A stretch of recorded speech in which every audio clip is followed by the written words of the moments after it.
प्यारे साथियों नमस्कार, कैसे हैं आप सभी लोग? उम्मीद करते हैं आप बेहद अच्छे होंगे, स्वस्थ होंगे और दोस्त आप अपनी पढ़ाई में एकदम बेहतरीन तरीके से लगे हुए होंगे।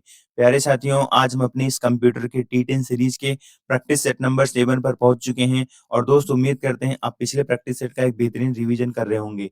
प्यारे साथियों, शुरू करते हैं आज की इस अपने बेहतरीन सी क्लास को और देखते हैं पहला क्वेश्चन हमारा इस प्रैक्टिस सेट का क्या है। पहला क्वेश्चन है हमारा यूआरएल का पूरा नाम क्या है?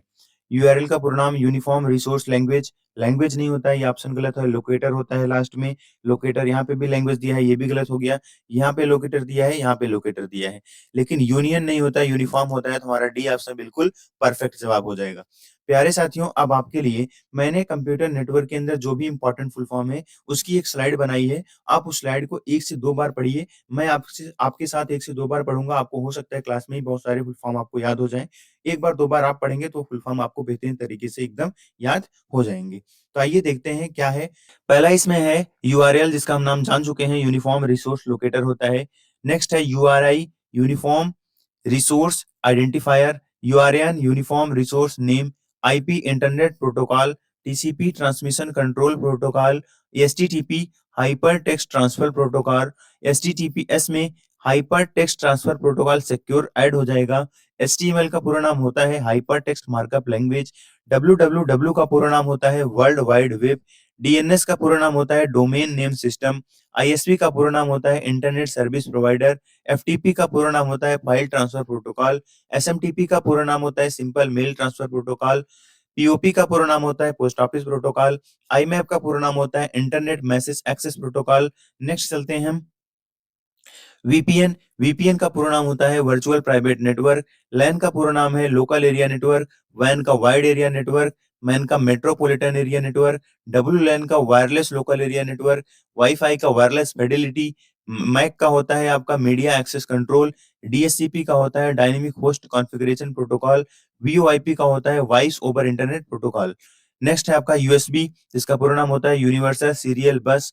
www जब 4 बार दे दे तो लास्ट में आपको वार में जोड़ देना है, बाकी वही रहेगा वर्ल्ड वाइड वेब। सीजीआई का पूरा नाम होता है कॉमन गेटवे इंटरफेस। टीएलडी का पूरा नाम होता है टॉप लेवल डोमेन। आईएसपी का पूरा नाम होता है इंटरनेट सर्विस प्रोवाइडर। आईएसपी का पूरा नाम होता है इंटरनेट सर्विस प्रोवाइडर। आरएसएस का पूरा नाम होता है relay simple syndication. Relay simple syndication. और दोस्त, बहुत सारी मैंने मेहनत करके सारी चीजें एक जगह पे इकट्ठा की थी। दोस्त, अगर आपको वीडियो पसंद आए तो आप इस चैनल को जरूर सब्सक्राइब करिए और तो अपने दोस्तों तक जरूर शेयर करिए दोस्त, ताकि उनको भी फायदा हो सके।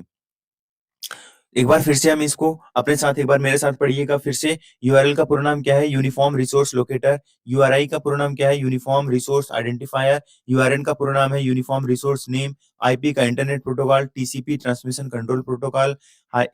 एचटीटीपी का hyper text transfer protocol. HTTPS में जोड़ दे तो hyper text transfer protocol secure हो जाएगा। एचटीएमएल में हो जाएगा आपका hyper text markup language. WWW का वर्ल्ड वाइड वेब। डीएनएस का पूछ ले, अगर यहीं पे www 4 बार आ गया तो लास्ट में वार में जुड़ जाएगा।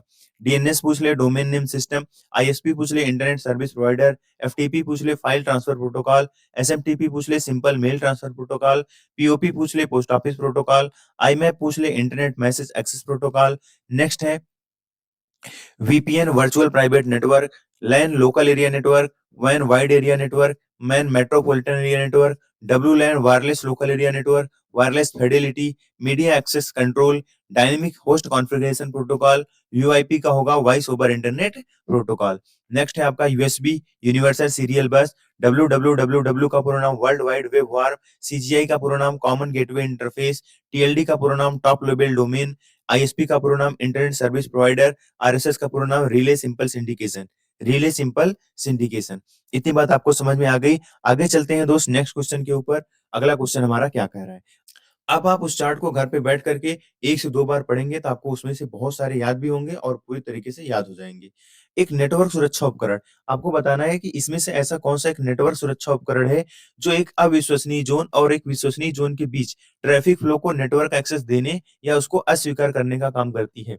क्या हब करती है, राउटर करती है, फायरवॉल करती है, ब्रिज करती है? हम जानते हैं कि एक नेटवर्क सिक्योरिटी डिवाइस के विषय में बारे में पूछ रहा है, तो सी जवाब इसका बिल्कुल परफेक्ट जवाब होगा, क्योंकि फायरवॉल एक ऐसी कैसी डिवाइस है, फायरवॉल आपकी एक नेटवर्क सिक्योरिटी डिवाइस है, जो किसी भी नेटवर्क के अंदर किसी भी यूज़र को एक्सेस देने या उसको डिनाई करने का काम करती है। नेक्स्ट अब हम चलते हैं नेक्स्ट अपने स्लाइड पे और देखते हैं कुछ इंपॉर्टेंट डिवाइसेज़ के विषय में जो हमसे एग्ज़ाम में पूछी जा सकती हैं। अगर आपसे एग्ज़ाम में पूछ ले स्विच क्या होती है, तो आप बताइएगा स्विच एक स्मार्ट डिवाइस है, जो मैक एड्रेस का यूज़ करती है किसी भी डेटा को सेंड करने के लिए। स्विच क्या है? स्विच एक आपकी स्मार्ट डिवाइस है जो किसी भी डेटा को सेंड करने के लिए मैक एड्रेस का यूज़ करती है। आपसे पूछ ले राउटर क्या है? तो आप बताइएगा 2 या 2 से अधिक नेटवर्कों को जोड़ना तथा डेटा को सही रास्ते से भेजने का काम किसका है? राउटर का है। नेक्स्ट है आपका हब। हब आपसे पूछ ले, हब को सभी कनेक्टेड डिवाइसेज़ को भेजने वाला एक सिंपल डिवाइस है, ये स्मार्ट नहीं होता है। हब क्या करता है? आपके मैसेज को ब्रॉडकास्ट कर देता है। भेजने अगर उसके चैनल में जुड़ने वाले अगर 10 लोग हैं, अगर कोई मैसेज आपको बी को भेजना है, तो वो सबको भेज देता है। इसलिए हब जो है आपकी स्मार्ट डिवाइस नहीं मानी जाती है। नेक्स्ट है आपका रिपीटर, वीक सिग्नल को एम्प्लीफाई करके नेटवर्क की रेंज को बढ़ा देता है। रिपीटर का काम होता है, जैसे मान लेते हैं कि एग्जांपल में ये ए है, ये बी है। यहाँ से यहाँ तक हमको मैसेज भेजना है और हमको केबल के थ्रू मैसेज भेजना है। किसके थ्रू मैसेज भेजना है? केबल के थ्रू हमको अपना मैसेज भेजना है। तो हर एक केबल की अपनी एक स्ट्रेंथ होती है कि जब मैसेज आपका निकलता है तो उसकी फ्रीक्वेंसी बहुत अच्छी होती है। लेकिन धीरे-धीरे उसकी फ्रीक्वेंसी क्या होती है? कमज़ोर पड़ने लग जाती है और जहाँ पे हमको लगता है कि इसकी फ्रीक्वेंसी कमज़ोर हो रही है, वहीं पे हम क्या जोड़ देते हैं? रिपीटर जोड़ देते हैं, ताकि वो हमारा जो वीक सिग्नल है उसको क्या करे? फिर से एम्प्लीफाई कर दे। फिर से उसको उसी रेंज में, उसी फ्रीक्वेंसी में बढ़ा करके आगे तक प्रमोट करे इसको। ये काम किसका होता है? ये रिपीटर का काम होता है। ये काम किसका होता है? रिपीटर का होता है। नेक्स्ट चलते हैं अगले क्वेश्चन के ऊपर। नेक्स्ट क्वेश्चन है आपका, निम्नलिखित में से कौन-सी मेमोरी सीपीयू द्वारा डेटा और सिग्नल को डेटा प्रोसेसिंग के समय स्टोर करने के लिए उपयोग की जाती है? डेटा प्रोसेसिंग के समय कौन-सी मेमोरी उपयोग में आती है? प्राइमरी मेमोरी आती है। कौन-सी मेमोरी उपयोग में आती है? प्राइमरी मेमोरी हमारा बिल्कुल सही जवाब होगा। अब आप मुझे बताइए प्राइमरी मेमोरी होती कौन-कौन सी है? एक तो प्राइमरी मेमोरी हो गई आपकी रैम और एक हो गई आपकी रोम। एक हो गई रैम और एक हो गई आपकी रोम। मुझे रैम का पूरा नाम आप जान चुके हैं, बहुत बार बता चुके हैं अपने इस प्रैक्टिस सेट के अंदर। रैम का पूरा नाम होता है रैंडम एक्सेस मेमोरी और रीड रोम का पूरा नाम होता है रीड ओनली मेमोरी। इसका पूरा नाम क्या होता है? Read only memory. रैम जो है ये 2 तरह की होती है, एक होती है डीरैम, एक होती है आपकी डीरैम और एक होती है आपकी एसरैम। एक होती है आपकी एसरैम। आपसे अगर एग्ज़ाम में पूछ ले डीरैम का पूरा नाम क्या होता है? तो डी फॉर हो जाएगा डायनेमिक। डी फॉर क्या हो जाएगा? डायनेमिक और रैम का तो पूरा नाम आप जानते ही हैं। एस फॉर क्या हो जाएगा? एस फॉर हो जाएगा स्टैटिक। एस फॉर क्या हो जाएगा? स्टैटिक। इतनी बात आपको समझ में आई? आगे चलते हैं हम नेक्स्ट क्वेश्चन के ऊपर, देखते हैं अगला क्वेश्चन हमसे क्या पूछना चाह रहा है। निम्नलिखित में से कौन-सा कंप्यूटर सिस्टम का सेकेंडरी स्टोरेज डिवाइस नहीं है? सेकेंडरी स्टोरेज डिवाइस क्या होती है? सेकेंडरी स्टोरेज डिवाइस जैसे हो गया आपका पेन ड्राइव हो गया, आपका सीडी हो गया, आपका फ्लैश ड्राइव हो गया, आपका हार्ड डिस्क हो गया, ये क्या है आपकी सेकेंडरी स्टोरेज है। ये क्या है? सेकेंडरी स्टोरेज है। इसमें से पूछ रहा है कौन-सी नहीं है? क्या कॉम्पैक्ट डिस्क जिसका नाम होता है सीडी, शॉर्ट में इसे क्या बोलते हैं? सीडी। क्या ये नहीं है? बिल्कुल है। ये हमारा क्या है? सेकेंडरी है। पेन ड्राइव सेकेंडरी है, फ्लैश ड्राइव सेकेंडरी है, लेकिन अभी हम पढ़ के आ रहे हैं डी रैम कैसी है? प्राइमरी है। डी रैम कैसी है? प्राइमरी है, तो इसका सही जवाब क्या हो जाएगा? डी रैम और डी रैम का पूरा नाम क्या होता है? डायनेमिक रैम होता है। नेक्स्ट चलते हैं हम, निम्नलिखित में से कौन-सा ऑपरेटिंग सिस्टम प्रत्येक मेमोरी आवंटन का रिकॉर्ड रखता है? मेमोरी आवंटन, मेमोरी किसको एलोकेट होगी? ये किसका काम होगा? मेमोरी मैनेजमेंट का। किसका काम होगा? मेमोरी मैनेजमेंट का काम होगा। इनपुट-आउटपुट मैनेजमेंट का काम नहीं होगा। डिस्क मैनेजमेंट, फाइल मैनेजमेंट, ये ऑप्शन क्या हो गए? गलत हो गए। नेक्स्ट चलते हैं हम अपने अगले क्वेश्चन के ऊपर। नेक्स्ट क्वेश्चन है आपका, एमएस वर्ड के टूल फॉर्मेटिंग बार में उपलब्ध सबसे छोटा फॉन्ट साइज क्या होता है? मुझे सबसे बड़ा बताइए, तब आप सबसे छोटा बताइएगा। मुझे बताइए सबसे बड़ा क्या होता है? तो आप ध्यान रखिएगा सबसे बड़ा होता है 72। सबसे बड़ा क्या होता है? 72 होता है, ठीक है? और सबसे छोटा पूछ ले तो क्या होता है? 8। सबसे छोटा क्या होता है? 8 होता है। इतनी बात आप याद रखिएगा। मुझे बताइए एमएस वर्ड के फाइल का एक्सटेंशन नेम क्या होता है? एमएस वर्ड का एक्सटेंशन नेम क्या होता है? एमएस वर्ड का एक्सटेंशन नेम क्या होता है? एमएस वर्ड का एक्सटेंशन नेम क्या होता है? एमएस वर्ड का एक्सटेंशन नेम होता है डॉट डॉक्स। Dot docx. आपसे अगर पूछ ले एमएस एक्सेल का, तब एमएस एक्सेल का क्या होता है? मुझे बताइए एमएस एक्सेल का क्या होता है एक्सटेंशन नेम? एमएस एक्सेल का होता है डॉट XLSX। क्या होता है? XLSX, ठीक है? अगर आपसे पूछ ले पावर पॉइंट का क्या होता है? एमएस पावर पॉइंट का क्या होता है? एमएस पावर पॉइंट का क्या होता है? तब आप क्या बताएँगे? एमएस पावर पॉइंट का क्या होता है? डार्ट पीपीटीएक्स क्या होता है? डार्ट पीपीटीएक्स क्या होता है? डार्ट पीपीटीएक्स होता है। इतनी बात आपको समझ में आई, बस इतनी सी बात आप याद रखिएगा। चलते हैं हम अपने नेक्स्ट क्वेश्चन के ऊपर। तो नेक्स्ट क्वेश्चन है हमारा कंप्यूटर की किस जनरेशन में मशीन कोड क्या होती है? बाइनरी 0 और 1 इसी को हम क्या बोलते हैं? मशीन कोड बोलते हैं। 0 और 1 के कोड को प्रोग्रामिंग भाषा के रूप में उपयोग किया गया था। तो ये उपयोग किया गया था आपका फर्स्ट जनरेशन में। किसमें? फर्स्ट जनरेशन में। अब मुझे बताइए फर्स्ट जनरेशन का काल कब से कब तक था? उसमें कौन सी टेक्नोलॉजी यूज़ की जाती थी? तो मैं इसके लिए आपको एक टेबल दिखाता हूँ, उसके माध्यम से आपको सारी चीज़ें क्लियर हो जाएँगी। ये है कंप्यूटर जनरेशन टेबल। ये क्या है? Computer generation table. आपसे पहले पूछ ले पहला जनरेशन कब से कब तक था? 1940 से 1956 क्या यूज़ करते थे हम? वैक्यूम ट्यूब का यूज़ करते थे। इस समय के एग्जाम्पल कौन से थे? ENIAC और UNIVAC थे। सेकंड जनरेशन 1956 से 1963 तक था। ट्रांजिस्टर का यूज़ हम करते थे। IBM 1401, IBM 7094 ये क्या थे? उस समय के कंप्यूटर के एग्जाम्पल हैं। आपसे पूछे थर्ड जनरेशन का काल कब से कब तक था? 1964 से 1971 था। आईसी इंटीग्रेटेड सर्किट का यूज़ हम करते थे। इसका एग्जाम्पल है IBM 360, PDP 8। नेक्स्ट है आपका फोर्थ जनरेशन अगर आपसे पूछ ले 1971 से लेकर के अभी तक है। माइक्रो प्रोसेसर का यूज हम करते हैं। इसका एग्जांपल है IBM PC, एप्पल, ये सब क्या है? इसके एग्जांपल है। फिफ्थ जनरेशन में अगर आएंगे प्रेजेंट से फ्यूचर, अभी से लेकर के कब तक है? ये फ्यूचर तक है। ये आपका इसमें AI यूज हो रही है, ULSI यूज हो रही है। ULSI का पूरा नाम आपसे पूछ ले क्या बताएंगे? Ultra large scale integration. Ultra large scale integration, parallel processing, ये सब किसके अंदर टेक्नोलॉजी यूज हो रही है? फिफ्थ जनरेशन के अंदर। इसका एग्जांपल है आप जानते हैं रोबोटिक AI बेस्ड सिस्टम। जितने भी आपके रोबोटिक AI बेस्ड सिस्टम बन रहे हैं वो किस जनरेशन के एग्जांपल हैं? वो आपके फिफ्थ जनरेशन कंप्यूटर के एग्जांपल हैं।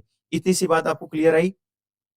इतनी सी बात आपको क्लियर समझ में आ गई? तो उम्मीद करते हैं दोस्त आपको ये टेबल अच्छा लगा ही होगा और जानकारी दोस्त अगर आपको लिए अच्छी लगे तो आप चैनल को जरूर सब्सक्राइब करिएगा और अपने दोस्तों तक जरूर शेयर करें ताकि उनके लिए भी ये क्लास क्या हो? बेनिफिशियल हो। नेक्स्ट क्वेश्चन है आपका निम्नलिखित में से कौन सी इकाई सिस्टम के सभी अन्य इकाइयों की गतिविधियों को समन्वय करती है?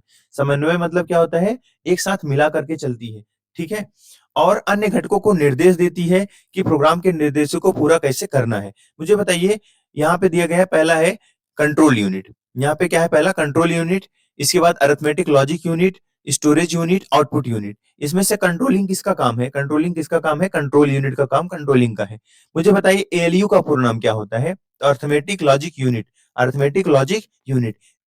मुझे बताइए ALU का काम क्या होता है? ALU का काम होता है ये मैथमेटिकल और लॉजिकल जो ऑपरेशन होते हैं कंप्यूटर के अंदर, ये वो क्या करता है? कौन परफॉर्म करता है? कौन सी यूनिट परफॉर्म करती है? वो परफॉर्म करती है आपकी ALU, जिसको हम बोलते हैं अरिथमेटिक लॉजिक यूनिट। इतनी बात आपको समझ आई? इसका सही जवाब क्या हो गया? ए ऑप्शन इसका बिल्कुल करेक्ट जवाब हो गया, जिसको हम बोलते हैं कंट्रोल यूनिट। जिसको हम क्या बोलते हैं? कंट्रोल यूनिट बोलते हैं।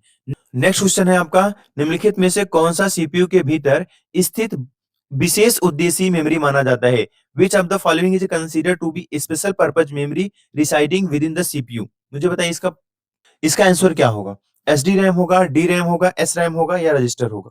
तो हम जानते हैं CPU के अंदर जो विशेष मेमोरी होती है इसको हम क्या बोलते हैं? रजिस्टर। अगर आपसे पूछ ले CPU की सबसे फास्टेस्ट मेमोरी कौन सी है, तो भी आपका जवाब क्या हो जाएगा? रजिस्टर। ये क्या है? CPU की सबसे फास्टेस्ट मेमोरी है। ठीक है? नेक्स्ट क्वेश्चन है आपका इनपुट यूनिट का उपयोग करके दर्ज किया गया इनपुट डेटा कहाँ पे संग्रहित होता है? जो भी डेटा हम दर्ज करते हैं ना, वो आप याद रखिएगा कहाँ पे होता है? रैम पे होता है।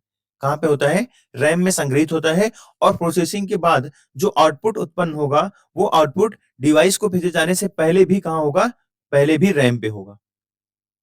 डिवाइस को भेजे जाने से पहले भी कहाँ पे होगा? वो रैम में ही संग्रहित होता है। इसका मतलब दोनों जगह पे रैम रैम भरा जाएगा। तो यहाँ पे आपका सी जवाब बिल्कुल परफेक्ट जवाब हो गया इसका, सी को हम लॉक कर देंगे। तो दोस्तों ये थी आज की आपकी क्लास। उम्मीद करते हैं आपको ये क्लास पसंद आई होगी और दोस्त अगर आपको ये वीडियो पसंद आए, आपको ये जानकारी पसंद आए, आपके एग्जाम के लिए ये बहुत ही बेनिफिशियल क्लास थी दोस्त, तो चैनल को सब्सक्राइब जरूर करिएगा और लोगों तक शेयर करिएगा दोस्त। आपका प्यार ही आप हमारे लिए क्या है? मोटिवेशन का काम करता है। तो प्यारे साथियों ख्याल रखिए अपना। बहुत सारा धन्यवाद आपको। जय हिंद, जय भारत।